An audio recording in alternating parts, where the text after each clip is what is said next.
अरे कुरान हमें निकलवा लेंगे। कुरान रखिए,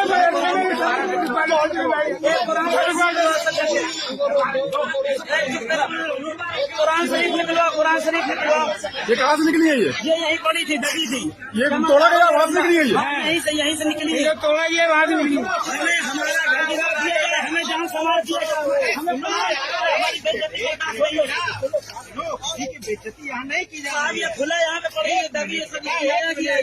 उसके लिए तो हम लोग नहीं, जब ये पता था कि ये मदरसा है सर, जब ये पता कि मदरसा है तो जब मौका नहीं देना चाहिए कि आप सामान अपने निकाल लो। शांति बनाए रखो बेटा, हटाओ। वो शांति तो बनाए जब से। देखो और किताबें बच्चों को हटाओ। मुन्ना चप्पल निकालो, वो देखो नीचे पारे पड़े हुए हैं, वो देखो।